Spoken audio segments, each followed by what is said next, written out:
আসসালামু আলাইকুম। এসএসসি রসায়ন অধ্যায় 11 খনিজ সম্পদ জীবাশ্ম এই চ্যাপ্টারের আজকে 3 নাম্বার পর্বে আমরা আলোচনা করব অ্যালকেন, অ্যালকিন, অ্যালকাইনের রাসায়নিক ধর্ম, ভৌত ধর্ম এবং এদের কিভাবে প্রস্তুত করা যায়, কোনটার সাথে কোনটা বিক্রিয়া করলে কি উৎপন্ন হয়, এগুলো নিয়ে বিস্তারিত আলোচনা করব। এখানে প্রথমে দেখো অ্যালকেনের প্রস্তুতি, অ্যালকেন কিভাবে প্রস্তুত করা যায়। প্রথমে আমাদের আছে কার্বন ডাই অক্সাইড থেকে। আচ্ছা, অ্যালকেনের প্রথম সদস্য আমরা জানি মিথেন, CH4। এইটাকে যদি জ্বালানো হয়, জ্বালানো মানে হচ্ছে অক্সিজেনের সাথে বিক্রিয়া।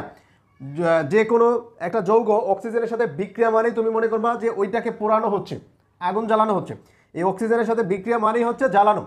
তো অ্যালকেনের সাথে বা হাইড্রোকার্বনের সাথে অক্সিজেন বিক্রিয়া জ্বালানো, সেখানে কার্বন ডাই অক্সাইড উৎপন্ন হয় আর পানি উৎপন্ন হয় এবং তাপ উৎপন্ন হয়। এটা শুধু যে মিথেনের জন্য তা নয়, অ্যালকেনের বা হাইড্রোকার্বনের যে কোনো সদস্য C2H6 এটার সাথে যদি অক্সিজেন বিক্রিয়া করে তাও কার্বন ডাইঅক্সাইড উৎপন্ন হবে, পানি উৎপন্ন হবে, তাপ উৎপন্ন হবে। যাই হোক, তো আমরা যেহেতু এই মিথেনের সাথে অক্সিজেন বিক্রিয়া করে কার্বন ডাইঅক্সাইডের পানি উৎপন্ন করছি, দেখুন এখন হাইড্রোকার্বন মানেটা কি? হাইড্রোকার্বন মানে হচ্ছে হাইড্রোজেন এবং কার্বন। তা যেহেতু তুমি এইটাকে এটার সাথে বিক্রিয়া করে এই দুটো উৎপন্ন করছে, এখানে কার্বন ডাইঅক্সাইডটা নাও। তা কার্বন ডাইঅক্সাইডটা নিলে কী পাবা? তুমি কার্বন পাবা। এবং আর লাগবে কি তোমার? হাইড্রোকার্বন বানানোর জন্য হাইড্রোজেন লাগবে। তা হাইড্রোজেনের জন্য তুমি এই পানিটাকে না নিয়ে তুমি অনলি হাইড্রোজেনটা নিতে পারো। দেখো তাহলে যেভাবে এই দুইটা বিক্রিয়া করে এই দুটো উৎপন্ন করছে, আবার এই দুইটা মিলে এই দুইটা উৎপন্ন হওয়ার কথা। তবে এই দুইটার ক্ষেত্রে এই পানি না নিয়ে ওই অক্সিজেনটা বাদ দাও, শুধু হাইড্রোজেন না। তাই শুধু হাইড্রোজেন নিলে এইখানে মিথেন উৎপন্ন হবে। ঠিক আছে, এখানে দেখো তোমাদের এই পেজে দেওয়া আছে নিকেল প্রভাবকের উপস্থিতিতে 250 ডিগ্রি সেলসিয়াস তাপমাত্রায়, এই যে নিকেল প্রভাবকের উপস্থিতিতে, তাহলে এই কার্বন হাইড্রোজেন মিলে কি উৎপন্ন হবে? মিথেন উৎপন্ন হবে। আর বাকি থাকবে কি? অক্সিজেন। তাহলে অক্সিজেন আর এই হাইড্রোজেন মিলে আবার পানিও উৎপন্ন করবে। তাহলে এটা ছিল কার্বন ডাইঅক্সাইড থেকে। কার্বন ডাইঅক্সাইডের সাথে হাইড্রোজেন এখন সমতা করার জন্য এখানে 4 দিয়ে দিতে পারো বা এখানে 2 দিয়ে দিতে পারো, এটা সমতায় যেটা আসে। আর এখানে তাপমাত্রা দিতে হবে 250 ডিগ্রি সেলসিয়াস তাপমাত্রা। এরপর দেখো অ্যালকিন ও অ্যালকাইন থেকে। আচ্ছা, এর আগের পর্বে আমরা অ্যালকিন আর অ্যালকাইনের বিষয়ে বিস্তারিত আলোচনা করেছিলাম। বলো তো অ্যালকিনটা কি আর অ্যালকাইনটা কি? দেখো অ্যালকিনের ক্ষেত্রে ডাবল বন্ড ছিল, আর একটা ছিল অ্যালকাইন। অ্যালকাইনের ক্ষেত্রে কি ছিল? তিনটা বন্ড ছিল কার্বন কার্বনে। দেখো অ্যালকাইন ট্রিপল বন্ড। দেখো অ্যালকিনের ক্ষেত্রে কার্বন কার্বনের মিনিমাম ডাবল বন্ড থাকবে। এই যে কার্বন কার্বন ডাবল বন্ড, এইখানে কার্বন কার্বন তিনটা বন্ড থাকবে। তো দেখো এইখানে কার্বন সংখ্যা কয়টা থাকবে তার কোনো ফিক্স নাই, দুইটা থাকতে পারে, তিনটা, মিনিমাম দুইটা থাকবে, তাই না? আমরা এটা এর আগের পর্বে আলোচনা করেছি। তাহলে বাকি যে হাতগুলো থাকে, যেমন এই কার্বনের এইটার সাথে একটা হাত, এই বাকি থাকে তিনটা, এটার বাকি থাকে একটা, এটার বাকি থাকে দুইটা। তাহলে আমরা এগুলো হাইড্রোজেন দ্বারা ফিল আপ করে দিলাম, এই হাইড্রোজেন দ্বারা ফিল আপ করে দিলাম। তো এই যে দেখো এটার ডাবল বন্ড আছে, এই ডাবল বন্ডের ভিতর একটা থাকে সিগমা বন্ড, একটা থাকে পাই বন্ড। পাই বন্ড সবসময় উইক, মানে দুর্বল থাকে। এটা হচ্ছে সিগমা, এটা হচ্ছে পাই। পাই বন্ডটা দুর্বল থাকে। যদি পাই বন্ডটা ভেঙে যায়, দেখো এই বন্ডটা ভেঙে যায়, তাহলে কার বন্ধন ভেঙে গেল? দেখো তুমি এখন এই কার্বনের হাত আছে কয়টা? তিনটা। দেখো 1 2 3, বাকি একটা হাত পড়ে থাকে। এই কার্বনের তিনটা হাত, 1 2 3, বাকি একটা হাত পড়ে থাকে। তো প্রতি ক্ষেত্রে একটা বন্ড ভেঙে গেলে দুই পাশে দুইটা হাত খালি হয়ে যায়। এই দুইটা হাত অবশ্যই তুমি হাইড্রোজেন দ্বারা ফিল আপ করো। তাহলে তো কী করতে পারো? এই দুইটা হাইড্রোজেন দিয়ে দিলেই এটা অ্যালকেন হয়ে গেল। দেখো কার্বন কার্বন একক বন্ড আছে, তার মানে অ্যালকেন। তাহলে এখন কি করতে পারো তুমি? এখন তুমি করতে পারো, এটা ডাবল বন্ড আছে, এটার সাথে আমরা একটা হাইড্রোজেন যোগ করে দিতে পারি। যদি এটাকে হাইড্রোজেন যোগ করে দেই, তাহলে এই একটা বন্ড ভেঙে দুই পাশে দুইটা হাইড্রোজেন যুক্ত হয়ে যাবে। তখন যৌগটা এরকম হয়ে যাবে যে কার্বন, এই যে তিন দিকে তিনটা হাইড্রোজেন হয়ে যাবে, বন্ড কার্বন, দেখো এভাবে যুক্ত হয়ে যাবে। এই যে আমরা কিছুক্ষণ আগে দেখাইছি। তো এই একটা বন্ড ভেঙে গেলে এখানে একটা হাইড্রোজেন হয়ে যাবে, এখানে একটা হাইড্রোজেন। এই জন্য আমরা বলবো অ্যালকিনের সাথে যদি হাইড্রোজেন যুক্ত করো, একটা বন্ড ভেঙে দুই পাশে দুইটা হাত খালি, এই জন্য দুইটা হাইড্রোজেন লাগবে। এই জন্য তোমার এই যে বইতে দেখো ইথিনের সাথে হাইড্রোজেন বিক্রিয়া করে নিকেল প্রভাবকের উপস্থিতিতে 180 ডিগ্রি থেকে 200 ডিগ্রি সেলসিয়াস তাপমাত্রায় ইথেন উৎপন্ন হয়েছে। এইখানে দেখো এখানে সম্পূর্ণ আছে। এরপর পরেরটা দেখো ইথাইন। ইথাইনের ক্ষেত্রে সেম কথা। দেখো কার্বন কার্বনে যদি তিনটা বন্ড থাকে, তাহলে বাকিটা হাইড্রোজেন দ্বারা ফিল আপ, এই যে হাইড্রোজেন দ্বারা ফিল আপ। এখন এইটার সাথে হাইড্রোজেন যুক্ত করলেই হয়ে যাবে। কিভাবে? এই তাহলে এখানে দেখো তিনটা বন্ডের ক্ষেত্রে একটা থাকবে সিগমা, সিগমা শক্তিশালী বন্ড, আর দুইটা থাকবে পাই বন্ড। এই pi bond weak, pi bond ভেঙে যায়। তাহলে ভেঙে গিয়ে কার্বন কার্বনে একটা বন্ড থাকবে, আর এই পাশে একটা হাইড্রোজেন তো ছিলই, এই পাশে একটা হাইড্রোজেন ছিল। বাকি দেখো এইখানে তিনটা বন্ড ছিল, তো একটা বন্ড ভেঙে দুই পাশে দুইটা হাত খালি, আবার এই একটা বন্ড ভেঙে দুই পাশে দুইটা হাত খালি, তো কয়টা হাত খালি এখন? চারটায়। চারটা ফিল আপ করার জন্য চারটা হাইড্রোজেন লাগবে। যদি চারটা হাইড্রোজেন দিয়ে দাও তাহলে এটা অ্যালকেনে পরিণত হয়ে যাবে, তার মানে চারটা হাইড্রোজেন এখানে 2 অণু দিয়ে দাও। তো এইখানে আমরা দেখলাম যে অ্যালকিনের ক্ষেত্রে 1 অণু হাইড্রোজেন লাগবে, আর অ্যালকাইনের ক্ষেত্রে 2 অণু লাগবে, ডাবল লাগবে, কারণ এইখানে একটা বন্ড ভেঙে দুইটা হাত খালি হয়ে যায়, আর এইখানে দুইটা বন্ড ভেঙে তাহলে চারটা হাত খালি হয়ে যায়। এভাবে অ্যালকিন ও অ্যালকাইন থেকে অ্যালকেন তৈরি করা যাবে। দেখো অ্যালকিন ও অ্যালকাইন থেকে কি তৈরি করা যাবে? অ্যালকেন। পরবর্তী একটা বিক্রিয়া আছে দেখো তোমাদের এখানে, ডি কার্বক্সিলেশন বিক্রিয়া থেকে। আচ্ছা, ডি কার্বক্সিলেশন বিক্রিয়াটা আমরা এখন পড়াবো না, আমরা একটু পরে এক বিক্রিয়ার মাধ্যমে সবগুলো নিয়ে বিস্তারিত আলোচনা করবো। দেখো এখানে অ্যালকেনের ধর্ম, এখানে ভৌত ধর্ম আছে, প্রথমে ভৌত ধর্ম, তারপরে রাসায়নিক ধর্ম। তাহলে ভৌত ধর্ম হচ্ছে এরা 1 থেকে 4 পর্যন্ত কক্ষ তাপমাত্রার নিচে থাকে, এই জন্য এরা গ্যাস। আবার 5 থেকে 15 কক্ষ তাপমাত্রা উপরে থাকে, এদের স্ফুটনাঙ্ক আর কি, এই জন্য এরা তরল। আর 16 থেকে এগুলো বেশি কঠিন প্রকৃতির। আর রাসায়নিক ধর্ম হচ্ছে এগুলো অনেকটা নিষ্ক্রিয়। কেন নিষ্ক্রিয়? কারণ এখানে দুর্বল বন্ড নেই যে ভেঙে যাবে, এখানে সবগুলো কিন্তু সিগমা বন্ড। এই যে দেখো এইগুলো সব সিগমা বন্ড। অ্যালকিনের ক্ষেত্রে হয়তো বা ডাবল বন্ড আছে, এই যে হয়তো বা কি ডাবল বন্ড আছে, তো একটা সিগমা বন্ড থাকে, একটা পাই বন্ড থাকে, পাই বন্ডটা ভেঙে যায়। এজন্য অ্যালকিন আর অ্যালকাইন রাসায়নিকভাবে সক্রিয়, বাট অ্যালকেন রাসায়নিকভাবে নিষ্ক্রিয়, মানে বিক্রিয়া করতে চায় না এরা, কারণ এদের তো কোনো দুর্বল বন্ড নেই যে ভেঙে যাবে। কিন্তু অ্যালকিন আর অ্যালকাইনের ক্ষেত্রে যেহেতু ডাবল বন্ড আছে, 3টা বন্ড আছে, ডাবলের ক্ষেত্রে একটা ভেঙে যায়, 3টার ক্ষেত্রে 2টা ভেঙে যায়, তখন এই জন্য এগুলোকে বলা হবে সক্রিয়। তা অ্যালকেন সক্রিয় না, তারপরও কিছু কিছু ক্ষেত্রে বিক্রিয়া করে, যেমন অতি বেগুনি রশ্মি আল্ট্রাভায়োলেট রে তার উপস্থিতিতে। দেখো প্রথমে আমরা বলি মিথেনটা একটা বিক্রিয়া দেখাই। দেখো এই যে মিথেন, এটার সাথে যখন ক্লোরিন বিক্রিয়া করবে, এটা আল্ট্রাভায়োলেট রে, অতি বেগুনি রশ্মি। তো এই দুইটা ক্লোরিনের, একটা ক্লোরিন একটা হাইড্রোজেনকে নিয়ে হাইড্রোক্লোরিক তৈরি করবে, এই যে হাইড্রোক্লোরিক। বাকি থাকে এখানে একটা ক্লোরিন থাকে, আর এখানে একটা হাইড্রোজেন চলে গেল, তাহলে CH3Cl। দেখো এটাকে মিথাইল ক্লোরাইড বলতে পারবো বা ক্লোরোমিথেন বলতে পারবো। ক্লিয়ার? এটার সাথে আবার যখন এই ক্লোরিন বিক্রিয়া করবে CH3Cl, এই যে Cl2, আবার যখন বিক্রিয়া করবে আল্ট্রাভায়োলেট রের উপস্থিতিতে, তখন এই মিথেনটা এটা কি হবে? দেখো CH3, এখন এইখান থেকে একটা ক্লোরিন, CH3 না, এখানে একটা হাইড্রোজেন আবার একটা ক্লোরিনকে নিয়ে হাইড্রোক্লোরিক তৈরি করবে, এই যে হাইড্রোক্লোরিক তৈরি করলো। তাহলে এখানে একটা ক্লোরিন বাকি থাকে, একটা হাইড্রোজেন কমে গেল, তার মানে CH2Cl2। এটাকে আমরা বলতে পারবো ডাইক্লোরোমিথেন। দেখো ক্লোরিন কিন্তু 2টা, তো 2 মানে ডাই, তাহলে ডাইক্লোরোমিথেন বলতে পারবো। এরপর এটার সাথে আবার বিক্রিয়া করো, দেখো CH2Cl2, আবার ক্লোরিন বিক্রিয়া করো, সেম কথা, হাইড্রোক্লোরিক উৎপন্ন হবে। এইবার হাইড্রোজেন থাকবে একটা, Cl থাকবে 3টা, আবার ওইটাকে বিক্রিয়া করো CaCl3, এর সাথে আবার ক্লোরিন বিক্রিয়া করো, তা ক্লোরিন বিক্রিয়া করবে, হাইড্রোক্লোরিক তৈরি হবে। এইবার কিন্তু CCl4, অনেকে বলতে পারে তো কার্বন, হ্যাঁ, টেট্রাক্লোরো। আসলে বিষয় হচ্ছে টেট্রাক্লোরোমিথেন, এটা কিন্তু মিথেনের এক কার্বন, তার মানে কি মিথেনের সদস্য। তো তোমরা এখানে এই পেজটা দেখো, এখানে লেখা আছে যে লাস্টে টেট্রাক্লোরোমিথেন, ঠিক আছে? তো এভাবে যে কোনো অ্যালকেনের সাথে, এই যে অ্যালকেনের সাথে হ্যালোজেন বিক্রিয়া করে এভাবে অ্যালকাইল হ্যালাইড তৈরি করে। ক্লিয়ার? তাহলে এই বিক্রিয়াটা মনে রাখবা। এবার আমরা যদি এই অ্যালকেনের যে মিথেন দেখাইলাম, মিথেনের জায়গায় যদি আমরা ইথেন দিই, যেমন CH2,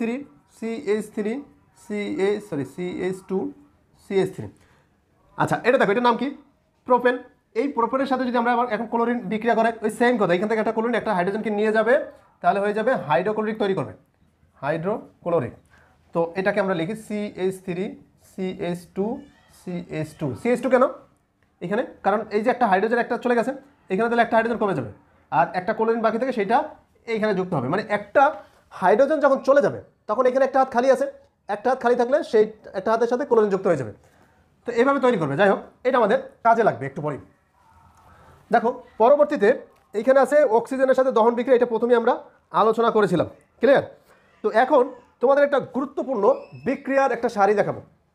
এই বিক্রিয়ার সারিটার মাধ্যমে তোমরা এই চ্যাপ্টারটার বলতে গেলে যে বিক্রিয়াগুলো আসে তার 70% থেকে 80% কমপ্লিট হয়ে যাবে এই একটা লাইনের মাধ্যমে। যে বিষয়টা আমি দেখাবো মনোযোগ সহকারে দেখো, দেখবা এটা যদি তুমি বুঝতে পারো বা এটা যদি মনে রাখতে পারো, যে কোনো সৃজনশীল প্রশ্ন তোমার জন্য একদম ইজি হয়ে যাবে। দেখো বিক্রিয়াগুলো কি? প্রথমে দেখো তোমার কাছে যদি অ্যালকিন বা অ্যালকাইন থাকে, সেক্ষেত্রে আমরা কিন্তু দেখাইছিলাম যে হাইড্রোজেনের সাথে বিক্রিয়া করে সংযোজন বিক্রিয়ার মাধ্যমে অ্যালকেন তৈরি করে। তাহলে তোমার কাছে যদি অ্যালকিন বা অ্যালকাইন থাকে, তুমি সহজে কিন্তু অ্যালকেনে আসতে পারবা, রাইট? এরপর তোমার কাছে যে কোনো অ্যালকেন থাকতে পারে, CH3 ধরো, CH3 3 কার্বন বিশিষ্ট একটা অ্যালকেন আছে। এই অ্যালকেনের সাথে যখন হ্যালোজেনের বিক্রিয়া করাবা তখন এখানে CH3 CH2 তৈরি হবে আর হাইড্রোক্লোরিক তৈরি হবে। দেখো তাহলে এটা হচ্ছে অ্যালকাইল হ্যালাইড, কারণ একটা হাইড্রোজেন কমলে তো অ্যালকাইল মূলক, রাইট? আমরা অ্যালকাইল মূলক পড়েছি। তো একটা হাইড্রোজেন কমে গেলে অ্যালকাইল মূলক, তাহলে এটাকে বলতে পারবো প্রোপাইল ক্লোরাইড। এইটার সাথে আবার সোডিয়াম হাইড্রোক্সাইড বিক্রিয়া করবা, এই লাইনটা একদম মুখস্থ করবা, CH3CH2CH2Cl। এটার সাথে সোডিয়াম হাইড্রোক্সাইড বিক্রিয়া করবা। দেখো এই সোডিয়াম হাইড্রোক্সাইড বিক্রিয়া করালে কি কি উৎপন্ন হবে? এখানে এই যে সোডিয়াম, দেখো সোডিয়াম ক্লোরাইডের প্রতি এক ধরনের আকৃষ্ট থাকে, তাহলে সোডিয়াম ক্লোরাইড উৎপন্ন হবে। দেখো তো এইখান থেকে একটা ক্লোরিন যদি চলে যায় তাহলে এখানে একটা হাত খালি থাকে না?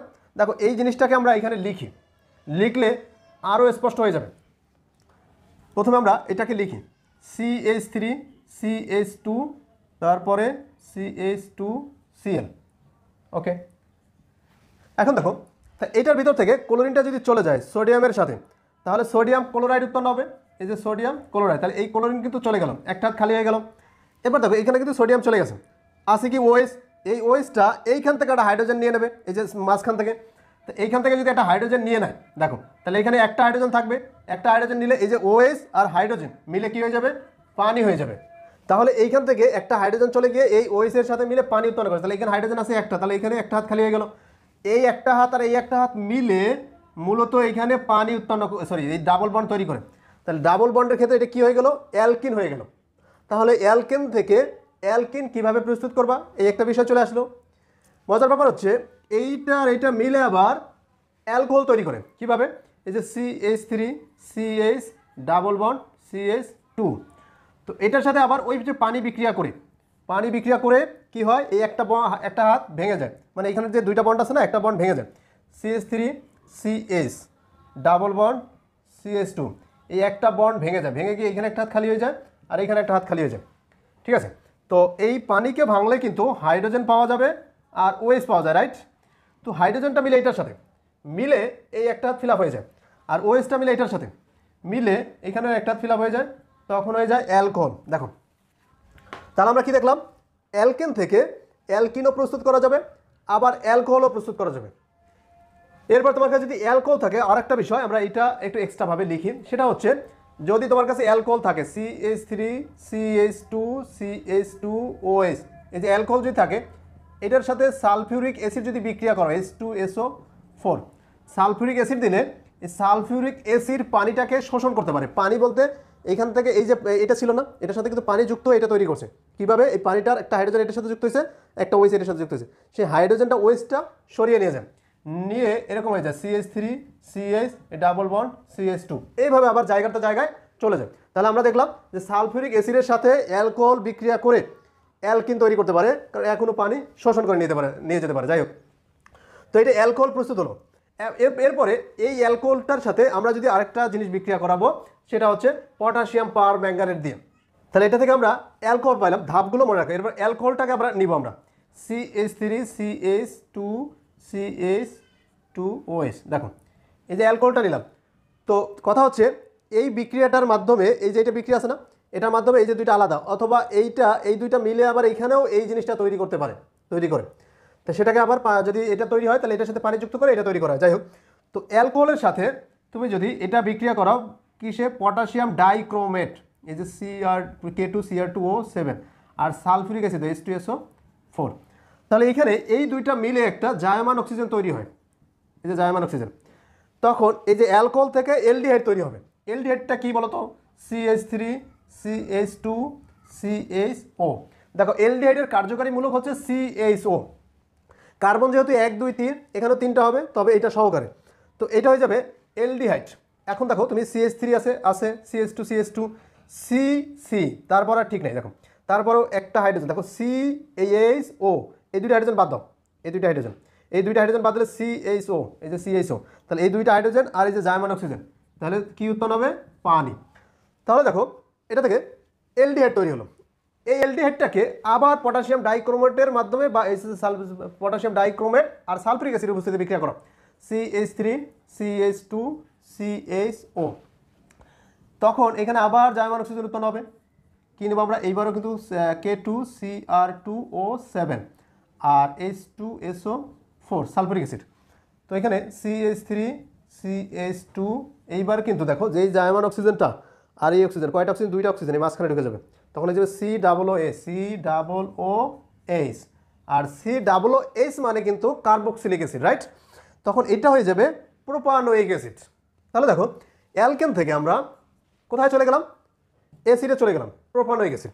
তাহলে তোমার কাছে যদি একটা অ্যালকেন থাকে, অ্যালকেন থেকে তুমি অ্যালকোহল তৈরি করতে পারবা, এলডিহাইড তৈরি করতে পারবা, আর কার্বক্সিলিক অ্যাসিড তৈরি করতে পারবা, রাইট?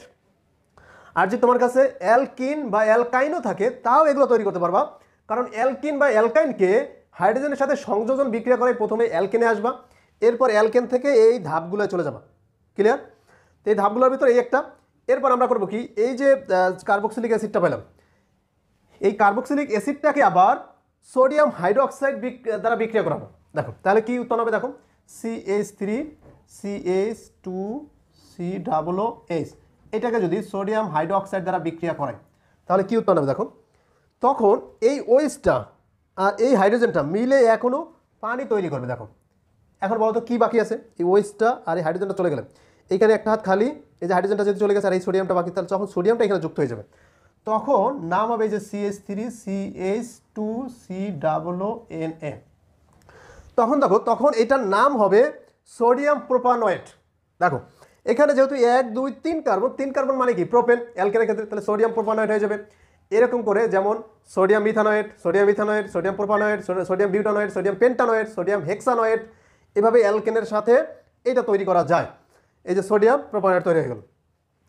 এরপরে আরেকটা বিক্রিয়া, আমরা এই বিক্রিয়াটাকে, এটা তোমরা বুঝতে পারছি, লাস্ট বিক্রিয়াটাকে আমরা এইখানে লিখি। দেখো এইখানে CH3CH2COONA সোডিয়াম প্রোপানয়েট, এর সাথে আবার সোডিয়াম হাইড্রোক্সাইড বিক্রিয়া করাবা, এইবার ক্যালসিয়াম অক্সাইডের উপস্থিতিতে। তখন এই যে কার্বন সংখ্যা কয়টা? 1 2 3টা, এই 3টা কার্বন থেকে একটা কার্বন কমে যাবে, রিডিউস হয়ে যাবে। কয়টা কার্বন থাকে? 2 কার্বন। 2 কার্বন বিশিষ্ট অ্যালকেন তৈরি হয়ে যাবে। তাহলে 2 কার্বন বিশিষ্ট অ্যালকেন, এই যে কার্বন কার্বন, এটা হাতগুলো দিয়ে দিই, এটা একদম চোখ বন্ধ করে আমরা জানি 2 কার্বন বিশিষ্ট অ্যালকেন হচ্ছে ইথেন। দেখো এই যে আমরা এটা দিয়ে দিলাম এইভাবে গাঠনিক সঙ্গে। তো এটাকে আমরা প্রতিটা কার্বনের সাথে 3টা হাইড্রোজেন, তো এই জন্য এটাকে এইভাবে লেখা যায় যে CH3CH3। এখন মিলাম, তাহলে এটা যে কোনো সোডিয়াম, যে কোনো অ্যালকানয়েডের ক্ষেত্রে, যেমন সোডিয়াম প্রোপানয়েট আছে, এই জন্য 3 কার্বন আসে, 2 কার্বন হয়ে গেছে। যদি এইখানে 2 কার্বন বিশিষ্ট থাকতো তাহলে 1 কার্বন বিশিষ্ট হয়ে যেত। 1 কার্বন বিশিষ্ট কোনটা? মিথেন। যদি এখানে 5 কার্বন বিশিষ্ট সোডিয়াম, যেমন 5 কার্বন বিশিষ্ট পেন্টানয়েড, সোডিয়াম পেন্টানয়েড থাকতো তাহলে 4 কার্বন বিশিষ্ট অ্যালকেন হয়ে যেত, একটা কার্বন কমে যাবে। ক্লিয়ার? তো এই CH3 CH2, এখানে CH3 লিখছি, তার মানে একটা হাইড্রোজেন বেশি লিখছি। কোন হাইড্রোজেনটা? ধরো এই হাইড্রোজেনটা। বাকি থাকে কি? বাকি এতটুকু থাকে। এখন মিলাও, সোডিয়াম আছে কয়টা? 2টা, দিয়ে দাও সোডিয়াম 2টা। তারপরে কার্বন আছে কয়টা? একটা, দিয়ে দাও কার্বন একটা। অক্সিজেন আছে কয়টা? 1 2, এই একটা 3টা, এই যে 3। তো এটা যে কোনো বিক্রিয়ার ক্ষেত্রে, যে কোনো বিক্রিয়া বলতে হয় সোডিয়াম পেন্টানয়েড থাকলো, এই সোডিয়াম কার্বনেট এটা প্রস্তুত হবেই। কার্বনেটের যৌগমূলক আমরা পঞ্চমতে পড়ছি না, CO3 2- সোডিয়ামের পড়ছি না একটা প্লাস, তাহলে একটা কার্বনের সাথে সোডিয়াম মিলে কয়টা? 2টা। এটা দেখো সেমভাবে। তো তোমাকে যদি যে অ্যালকেনের, যেমন প্রোপেন থেকে ইথেন তৈরি করতে বললো, প্রোপেনের কার্বন সংখ্যা হচ্ছে 3টা, ইথেন তৈরি করতে বললো, ইথেনের কার্বন সংখ্যা 2টা। তো এইভাবে এই যে সিরিয়াল বিক্রিয়া করে, এই যে 1 নাম্বার এইভাবে ধরে একদম এই বিক্রিয়াগুলো করে তারপর এটা প্রস্তুত করতে পারবো। তো এইখান থেকে আমরা কতগুলো জিনিস শিখলাম দেখো তো। এইখান থেকে অ্যালকেন থেকে আমরা অ্যালকিন প্রস্তুত করতে পারবো, রাইট? সেম কার্বন বিশিষ্ট। আবার তোমাকে যদি কার্বন রিডিউস করা হয়, কমানো হয়, তাহলে এই বিক্রিয়া ধাপগুলো এই পর্যন্ত যাবো। এখন তোমাকে বললো যে অ্যালকেন থেকে, এই যে এটা কি, ধরো এখানে বিউটেন আছে, দেখো 4 কার্বন বিশিষ্ট বিউটেন আছে, সেটা থেকে তোমাকে বললো ইথিন তৈরি করো। তাহলে এই যে বিউটেন থেকে প্রথমে তুমি বিউটিন তৈরি করতে পারবা, তারপর তুমি কমাইয়া কি করতে পারবা? প্রোপেন তৈরি করতে পারবা। তারপর প্রোপেন থেকে আবার এই ধরনের বিক্রিয়া করে প্রোপিন তৈরি করতে পারবা। তারপর আবার এই বিক্রিয়াগুলো যদি যাও, আরও কার্বন সংখ্যা যদি কমাইতে চাও, 2টা রাখতে চাও, ইথেন তৈরি করতে পারবা। ইথেন থেকে এই পর্যন্ত এসে আবার ইথিন তৈরি করতে পারবা। তাহলে দেখো প্রোপেন থেকে বিউটেন থেকে 4 কার্বন বিশিষ্ট যে বিউটেন আছে সেটা থেকে তুমি কিন্তু 2 কার্বন বিশিষ্ট অ্যালকিনও তৈরি করতে পারবা। এইভাবে বিক্রিয়াগুলো ধাপে ধাপে যাবে। আমরা যখন সৃজনশীল প্রশ্নগুলো নিয়ে বিস্তারিত আলোচনা করব তখন এই বিক্রিয়াগুলো অত্যন্ত গুরুত্বপূর্ণ, কারণ এই বিক্রিয়াগুলোই জানতে হবে। তাহলে এই বিক্রিয়াগুলো আজকের পর্বে তোমরা একদম মুখস্থ করে ফেলো। আগামী পর্বে আমরা এই বিক্রিয়ার আলোকে যে অন্যান্য যে বিক্রিয়াগুলো দেওয়া আছে সেম এগুলো আমি শুধু ধরাই দেবো, আমি কিন্তু পরবর্তীতে আর এটা বলবো না। ক্লিয়ার? তো এই বিক্রিয়াগুলো এই যে সিরিয়াল এই পর্যন্ত, এরপর কিন্তু এইটা, ঠিক আছে, এই পর্যন্ত এগুলো পড়ো। আজকে এই পর্যন্তই। আগামী 4 নম্বর পর্বে আমরা অন্য কিছু নিয়ে বিস্তারিত আলোচনা করবো। অন্য কিছু বলতে অ্যালকিন, অ্যালকাইন এগুলোর প্রস্তুতি বা কীভাবে তৈরি হয়, রাসায়নিক ধর্ম, ভৌত ধর্ম, সেগুলো নিয়ে বিস্তারিত আলোচনা করবো। সে পর্যন্ত ভালো থেকো। আল্লাহ হাফেজ।